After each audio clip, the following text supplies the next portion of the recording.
Boa noite, pessoal. Hoje nós estamos aqui no laboratório de fotografia da Fazenda, no estúdio fotográfico.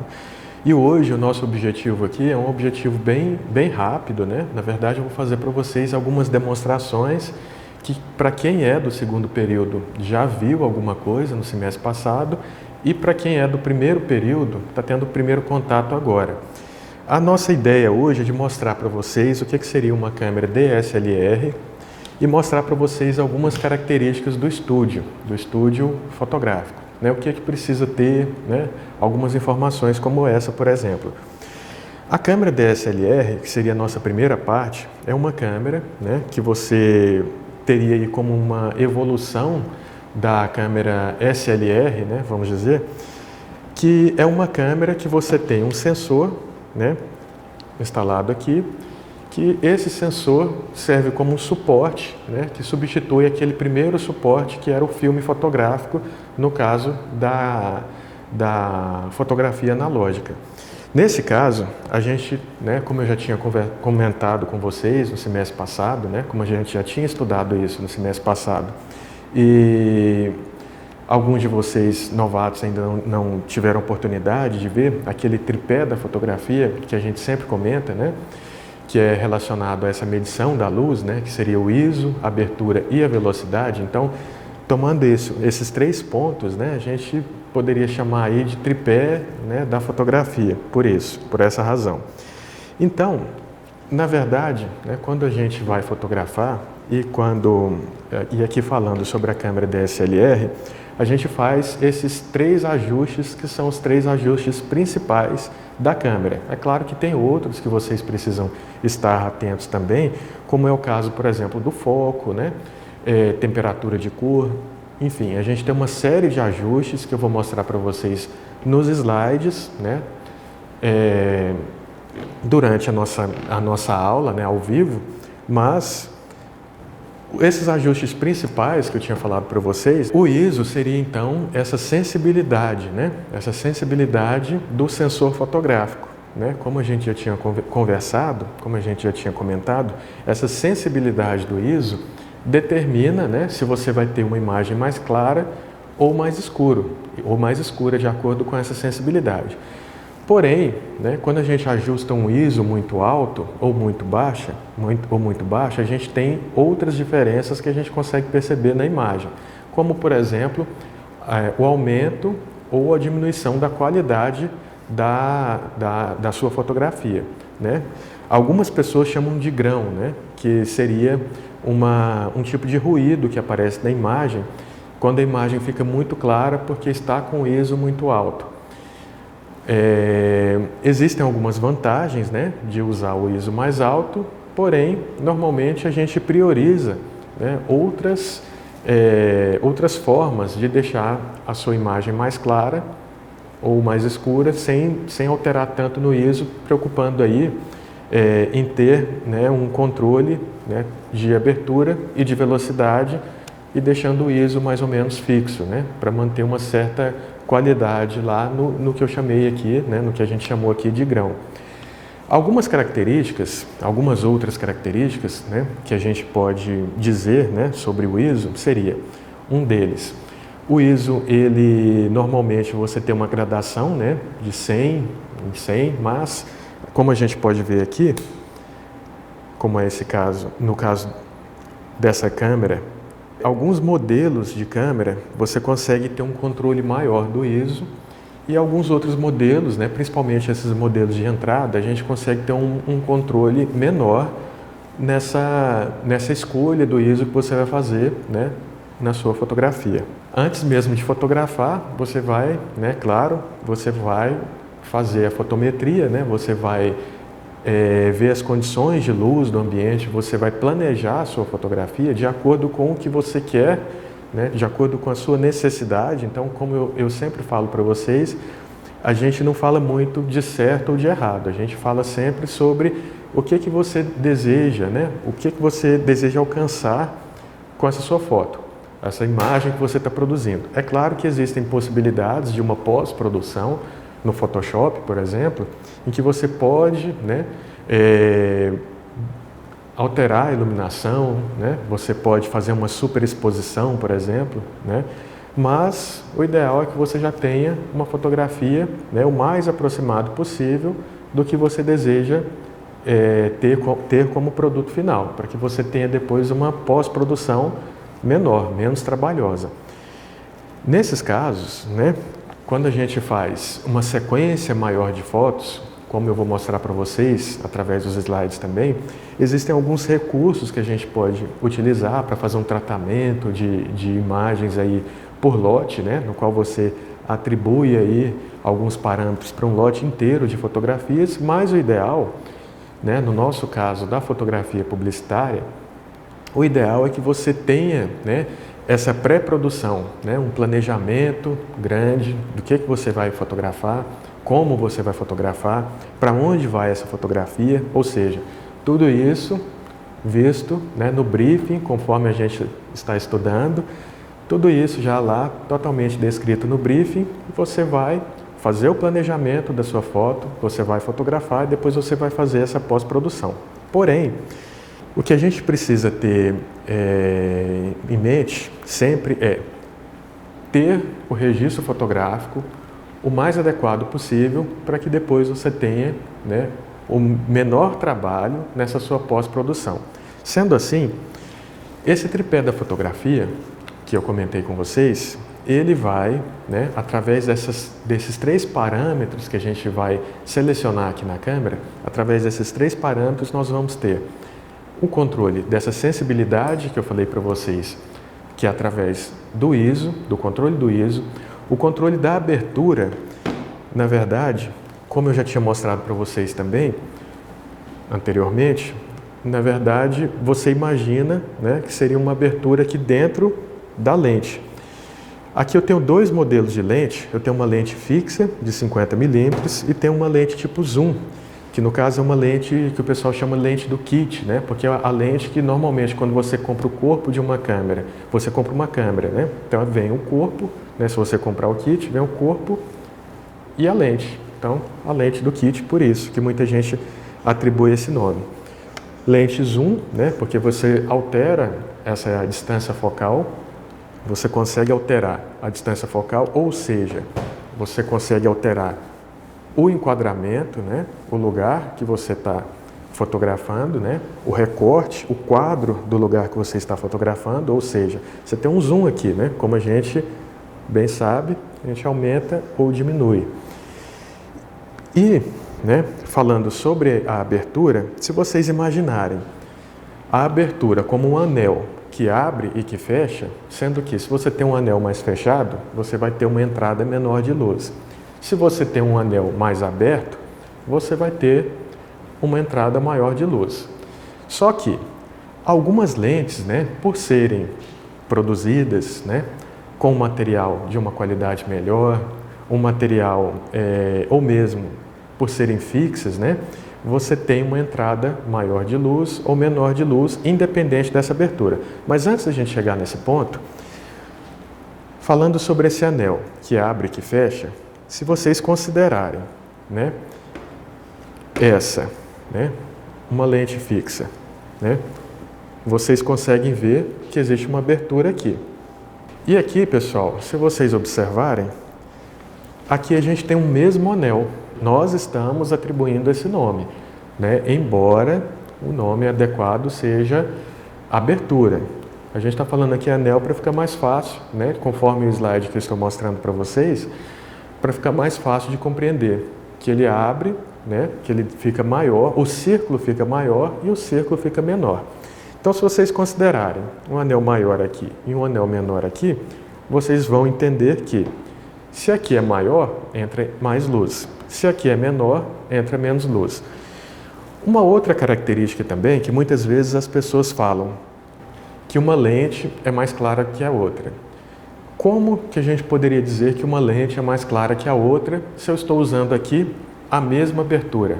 A mesma abertura que eu coloquei aqui, por exemplo, 4.0, coloquei aqui 4.0. E nessa outra eu também coloquei 4.0. Por que eu posso dizer que essa lente fixa ela é mais clara do que essa outra?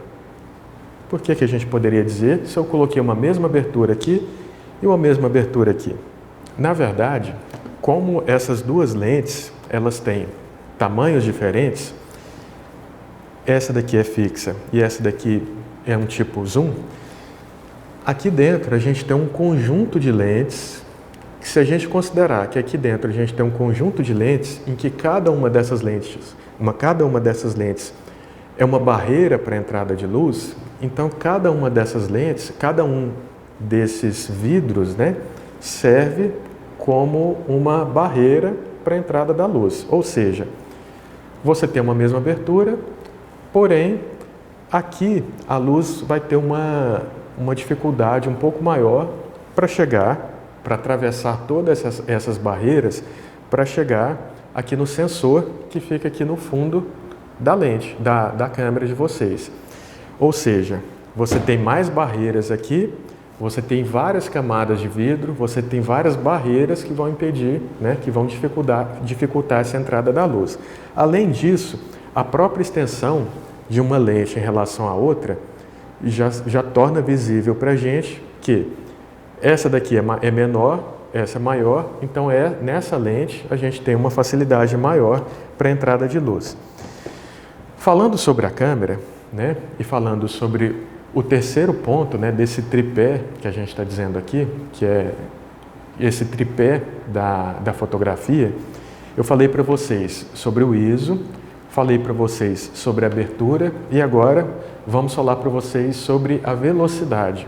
A velocidade, na verdade, é a velocidade que abre e que fecha o obturador, ou seja, é a velocidade do seu clique.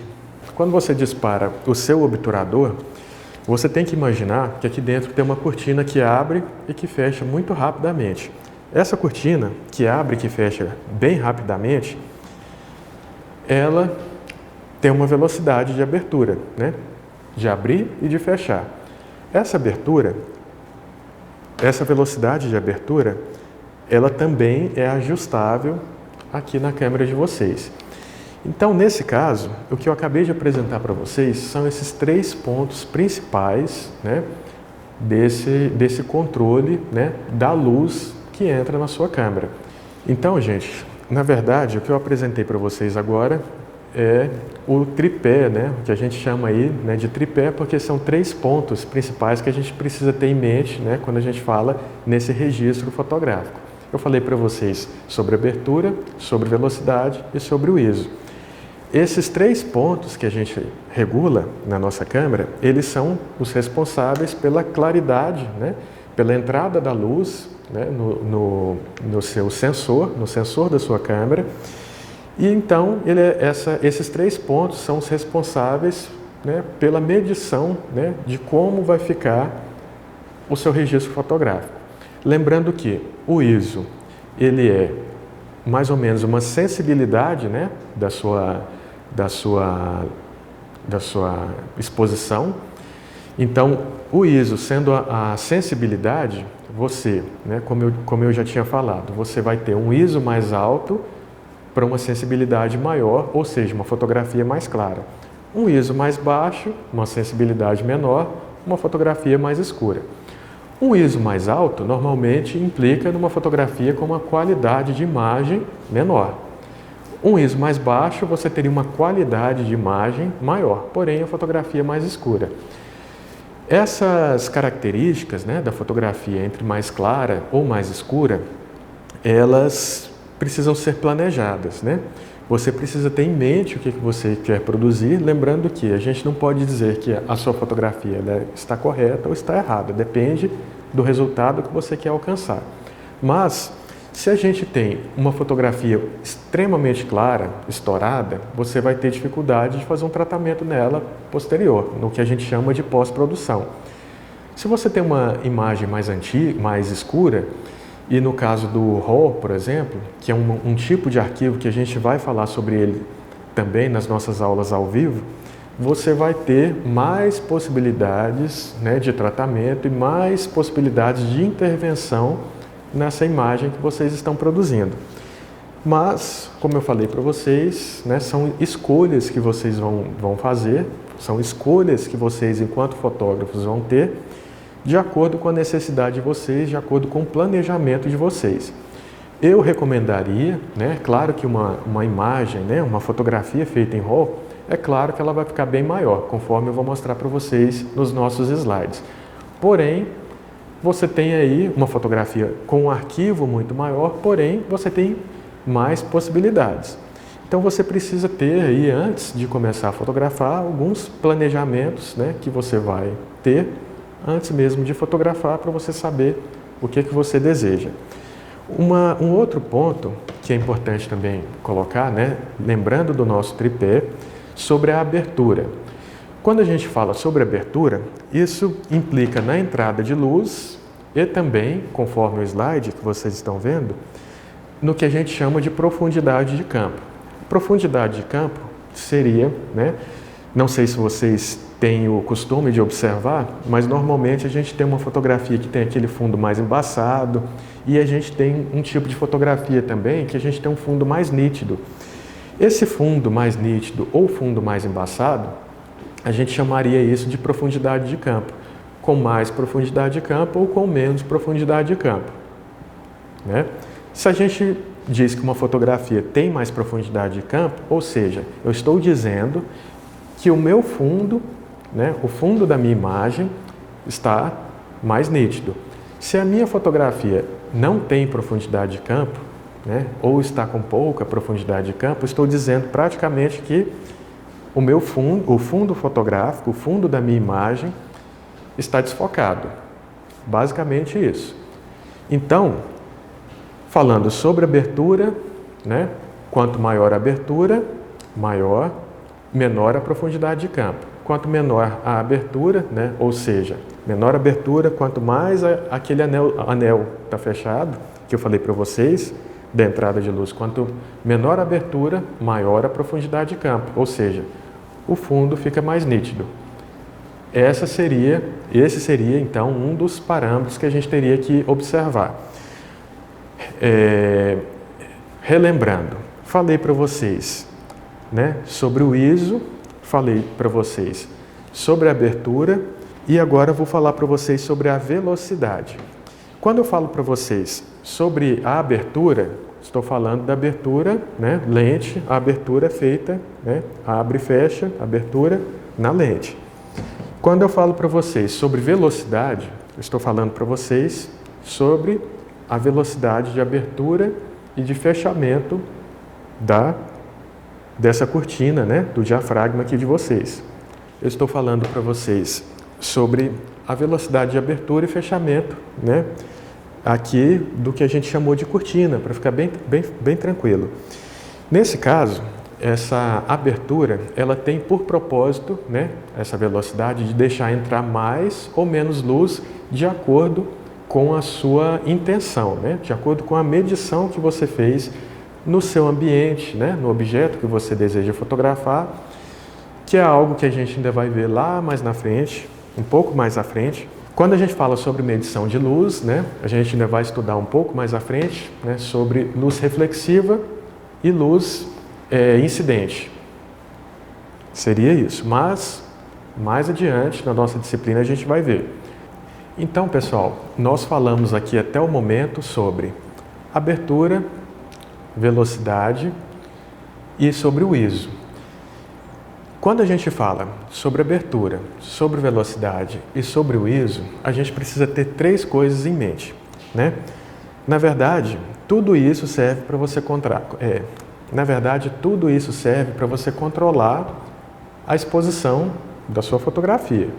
Tudo isso, se você colocar assim bem em linhas gerais, se vocês resolverem fazer um resumo do resumo, é isso, controlar a entrada da luz no seu registro fotográfico. Ponto. Seria isso. Mas não é tão simples assim. A gente precisaria pensar, como eu já falei para vocês, que a abertura está na lente. Vamos colocar dessa forma. A abertura está na lente. A velocidade está, vamos dizer, no corpo da câmera, né? essa cortina que eu falei para vocês que abre e que fecha numa determinada velocidade, que você vai controlar essa determinada velocidade, se é mais rápido, se é mais devagar. O controle é feito manualmente. E o ISO? O ISO seria a sensibilidade. A sensibilidade a gente poderia dizer que seria a sensibilidade do sensor. O sensor é o mesmo.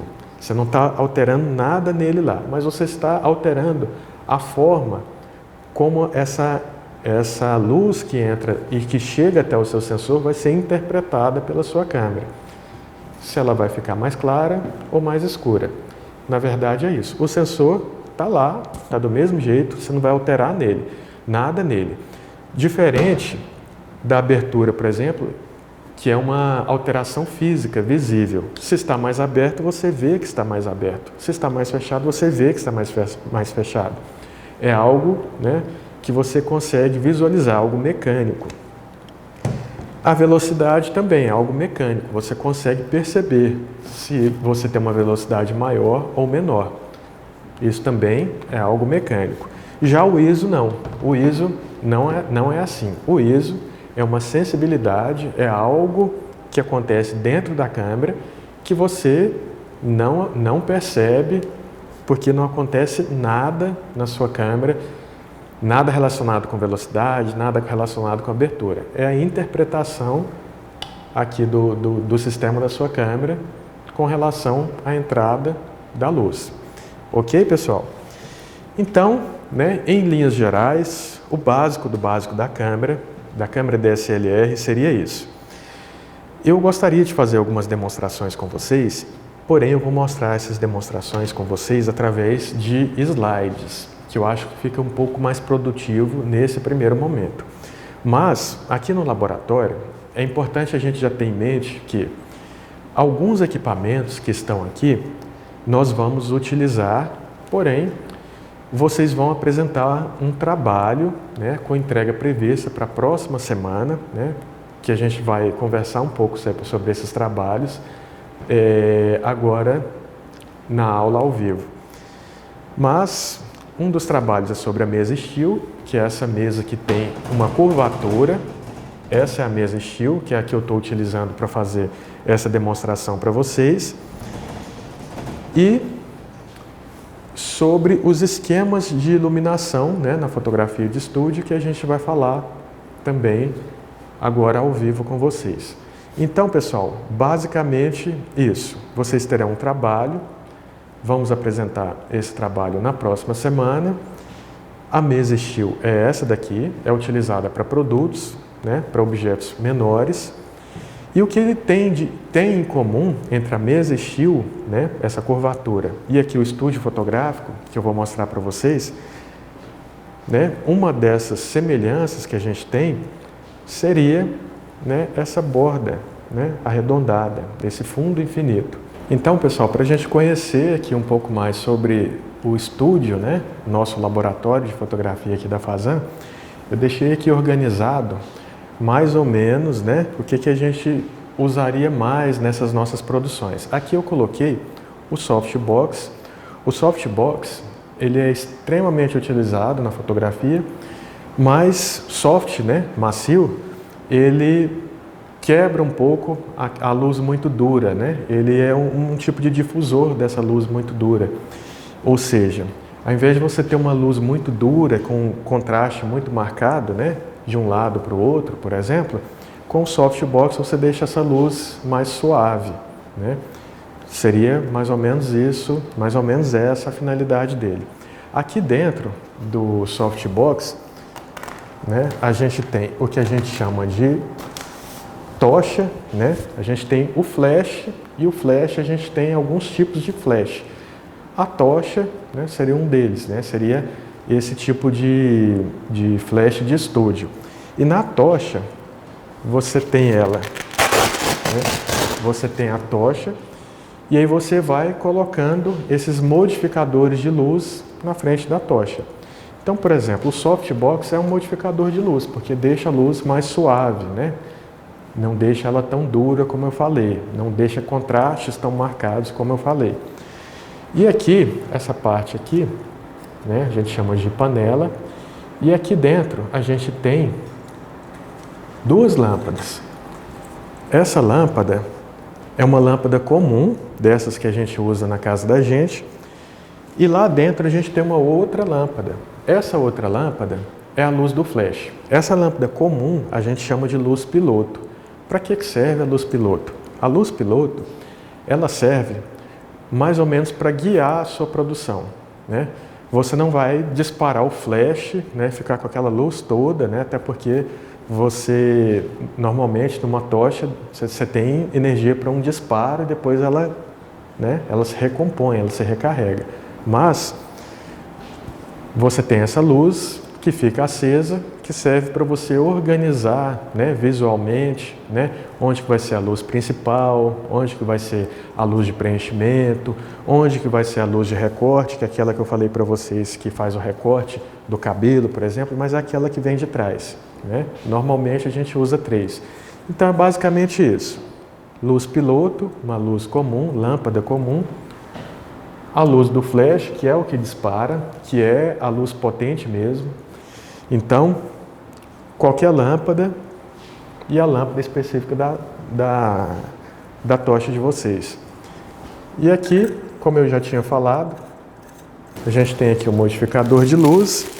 Isso aqui o pessoal chama de gelatina, é um nome comum, aí o pessoal chama. E serve também para você dar uma coloração diferente para a luz que você está emitindo aqui com a sua tocha, com o seu flash. Mas, no caso, a gente tem essa rosa, mas vocês podem ter de todas as cores, né? Lembrando, como eu sempre falo, a gente não está falando de nada certo, de nada errado. A gente está falando, né, de acordo com o seu projeto. Você quer uma luz num tom rosa, num tom verde, amarelo, né? Então, você vai escolher de acordo com a sua intenção, a finalidade, né, da sua foto, de acordo com o briefing que a gente tem estudado. Então, gente, nesse caso é o rosa, mas poderia ser outra cor. E temos também outros modificadores de luz, e esses outros modificadores de luz eu vou mostrar para vocês através dos slides. Isso daqui a gente chama de colmeia. A colmeia serve para você direcionar a sua luz, direcionar, né, deixá-la mais fechada ou mais aberta. Mas, se você imaginar isso aqui como colmeia, você pode imaginar que essa sua colmeia ela vai ter um favo, né? Se fosse um favo mesmo, de abelha. Se for maior, você pode ter aí uma luz mais difusa, por exemplo. Se for menor, contrário, né?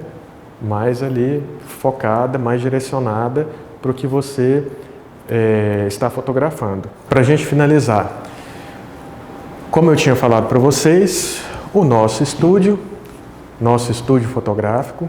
No nosso estúdio fotográfico, na nossa mesa estilo, temos em comum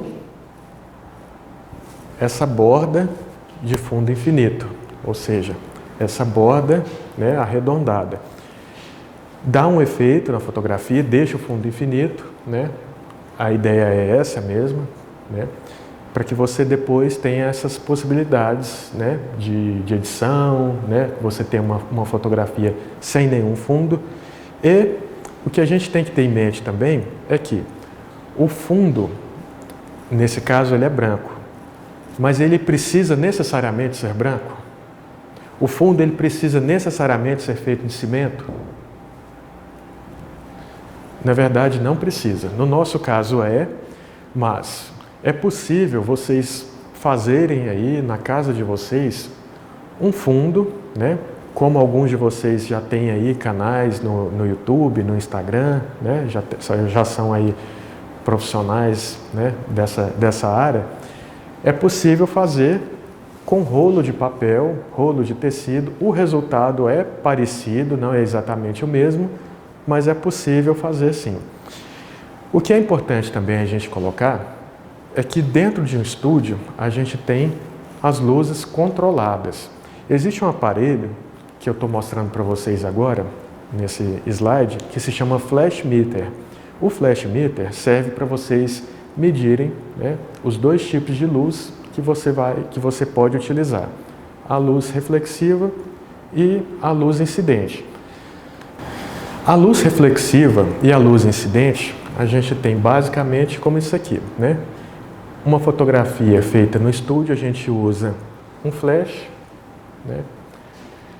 Que seria a luz incidente, que a gente mede no flash meter, e a gente tem essa outra luz, que é uma luz comum, é uma luz como essa aqui, por exemplo, a luz que tem aqui nas nossas casas, que é a luz reflexiva, que é essa luz que a gente acende e que fica acesa.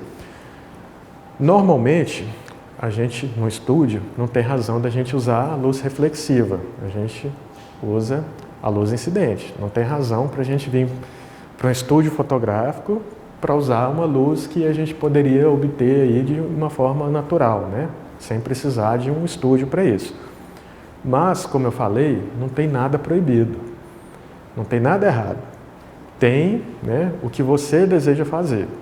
Normalmente, você vai para o estúdio para usar flash, ponto. Mas, né, tudo depende do que vocês desejam fazer, de qual é o projeto de vocês, qual é a intenção de vocês, qual o resultado final que vocês almejam.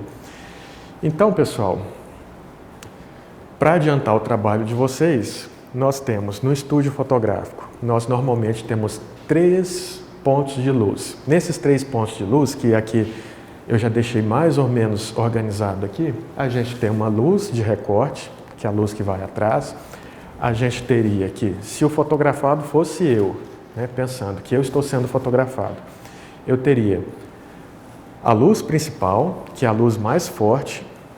Eu teria uma luz secundária, que é a luz de preenchimento, que é um pouco mais fraca, né, vamos dizer assim, do que a luz principal, seria essa daqui.